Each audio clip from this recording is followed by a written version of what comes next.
Hello, everyone, and welcome to another episode of Let's Talk Movies. Today, I will be discussing with you talking to you about the Disney Plus series Loki. Yay!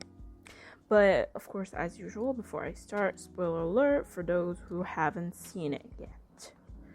Okay, let's just get started. So, just like the last episode when I talked about the Falcon and Winter Soldier, I will be giving you guys just like an overview of the series, like with a few character traits that I liked or a few episodes that I liked, and then I will give you guys my opinion at the end. Okay, so Loki is an American television series created by Michael Waldron. First of all, I'm sorry if I butcher any of the names. I am really known for butchering the names in this podcast, but yeah, I apologize. So, for the streaming services of Disney Plus, it is based on the Marvel comics featuring the same name, or the character of the same name, Loki Luthison. This series is the third television series of Marvel Studios this year, aka the MCU, sharing a sort of continuation of the events that happened with Loki at Endgame, which is I'm gonna talk about right now. So, like I just said, this series takes place after the events of Endgame, in which the 2012 Loki picks up the Tesseract and creates a whole new timeline. So, unlike the other series like WandaVision or Falcon and Winter Soldier, this one is parallel to Endgame, to the events of Endgame. Like, it starts right when Loki picks up the Tesseract in Avengers Endgame. If you guys remember what happened in Endgame, when Tony, Steve Rogers, and Scott Lang, aka Ant-Man, went back in time to pick up the Tesseract and the Loki scepter in 2012, Tony got yeeted. Tony got yeeted by the Hulk, who was coming down the stairs, and he was really, really angry. And the Tesseract fell from the case and landed like right next to Loki's feet, who picked it up, and this is when this series starts. So, as for the cast, obviously Tom Hiddleston reprises his role as Loki in the series. Again, before I start talking about the other actor's name, again, I apologize for butchering their names. I really do. So we got Gugu Mbatha-Raw as Ravonna Renslayer, who is in the comics. I'm not gonna talk about it because I feel like if I do, I will absolutely be spoiling whatever happens at the ends of the series, so I can't really talk about it. But she is Ravonna Renslayer, who is a former TVA hunter, aka the Time Variance Authority, who arrested Loki after he escaped with the Tesseract. And obviously, this former TVA hunter, A23, became a respected judge who oversees the Loki variant investigation. So this is the first character. The second character is Wunmi Mosaku, I think, right? As Hunter B-15, one of my favorite characters in this TV show. She is a badass and I love her. She's a really high-ranked hunter of the TVA, who actually is the one that arrests Loki in the first episode. We have a lot of other characters, but I won't get into all of them as to not spoil it. But I will talk about, obviously, Owen Wilson as Mobius M. Mobius, who is...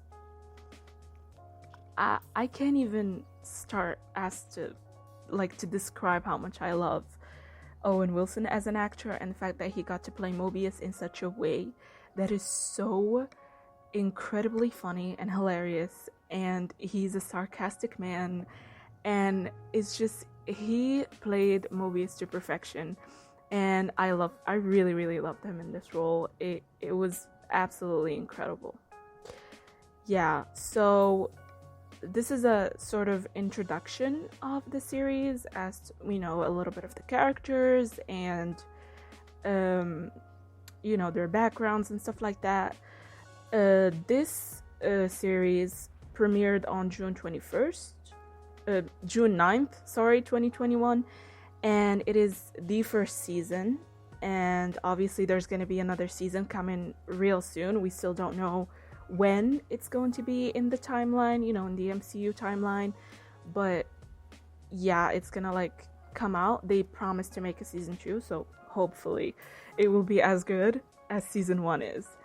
So for the episodes, there are 6 episodes in this one, each one named respectively Glorious Purpose, The Variant, Lamentus, The Nexus Event, Journey into Mystery, and For All Time Always. So I will not be, you guys know this, I will not be detailing any episodes, because I feel like with Marvel, except I don't want to really say that I made a mistake, but I feel like I did by detailing the events of WandaVision. I feel like I was just excited at the time to really talk about WandaVision. That's why I did it. But yeah, but I don't think I should be doing that anymore, because sometimes people really get excited about seeing things, but they don't want to be spoiled. I know that for a fact. For example, when movies come out of Marvel and people go see them right after, or at the premiere, or right after they come out, and they start posting videos about them and reviews about them, and you're fighting your fingers and your thoughts and your heart to not press those videos just to not get spoiled. So I decided I don't want to do that anymore in here, so I will only talk about episode 1. I feel like episode 1 is, because it is the starter of this whole, thing. It's the first episode, so it explains the whole plot-ish. So that's the one episode I would be talking about. So in the first episode, aka Glorious Purpose, Loki is arrested by the Time Variance Authority, aka the TVA, when he creates a new timeline after escaping from the Battle of New York with the Tesseract in 2012, right? So the TVA resets the timeline. You will find out how they will reset the timeline and what is resetting the timeline means.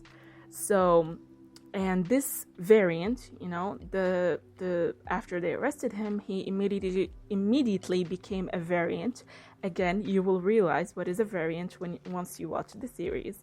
So after that, Loki stands a trial in front of Ravonna Renslayer for escaping, for his crimes against the timeline, the sacred timeline. So obviously Loki's not happy about this, and because you know him, he is a mischievous person, and he doesn't like that to be ruined ish. So of course he's gonna blame the Avengers as the first thing he's gonna do when he stands in front of Ravonna Renslayer. And Ravonna responds in that episode that their actions, aka the Avengers' actions, were meant to happen, but his escape was not meant to happen, according to the timekeepers. This is what she said. I will, of course, let you, know, because there's a little animation in the first episode that explains the whole plot. So I will let you guys deal with that. But after that, which is, this episode has one of the most heartbreaking moments, is after he meets with Mobius, he is sat down in a room, and Mobius shows him his a film of his timeline, what's gonna happen to him, because as I mentioned before, this is 2012 Loki, so he doesn't know, he doesn't go back to Asgard in Thor the Dark World, and he doesn't fight alongside his brother in Ragnarok, and they don't actually get along or forgive each other like they did in Ragnarok. And obviously he doesn't know that he died at the end. So so that was one of the most heartbreaking scenes in the movie. It was in the TV series. It was really, really heartbreaking that especially when he finds out that Thanos was the one that killed him, like the one that he decided to work with in 2012 to win him the Tesseract in return of him ruling the earth, is the one that killed him eventually. So that was really, really heartbreaking. And obviously after that he agrees to help Mobius, because he realizes that he can never escape that. He can never escape from the TVA, so he decides to help Mobius to hunt another Loki variant, who you guys will find out about later. I will not talk about that character ever. So, yeah. So this is what I have a lot of favorite episodes, honestly. Like, Journey into Mystery, episode 5 and 6 are absolutely the best. Like, ever since episode 4, I feel like, 4, 5, and 6 are my favorite. Like, episode 1 as an introduction, it was perfect, but 4, 5, and 6 are the best. Like, ever since, like, maybe you will be interested. Like, it is very magical and there is a lot of stuff happening, and you will absolutely love the first 3 episodes. But the last 3 are probably the best ones ever. Like, ever since episode 4, it's a whole nother level of craziness, and you will absolutely enjoy it. Okay? So, as for my opinion, this is personal. I absolutely recommend you guys watch this. I feel like I'm gonna say this about every single Marvel movie just because I'm a Marvel girl and I really love Marvel. I guess it shows. Even in my real life, it really shows. But I absolutely love this TV show. It's I mean, there's WandaVision, which obviously there's witches and, magic and stuff like that, but this one is even crazier than WandaVision. And it's just, I mean, Loki is such a beloved character, I think, for like everybody. There isn't one single person that likes Marvel that hates Loki. Everyone loves Loki.